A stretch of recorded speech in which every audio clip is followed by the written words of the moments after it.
battle lang talaga, kagalingan, silipan ng butas. Pagkatapos ng press con, umano si Six Threat diyan, lumapit siya sa'kin. "Tol, tara dito tayo sa gilid." May pinakita siya sa'kin mga screenshot ng mga nagme-message sa kanya na kung ano-ano mga nagbibigay ng info.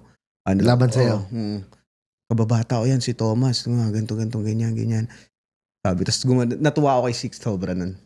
Sabi niya, ako tol, ako naman, hindi na para bumaba sa ganyan eh. Ta's yun nga, sabi ko rin, tol, sa akin din naman kung sakaling may mga lumapit sa akin ng ganyan, ng mga personal na na kwento tungkol sa hindi ko na para gamitin. Tsaka para sa akin, sa panahon ngayon din, hindi na pupuntos pa yung mga ganun eh.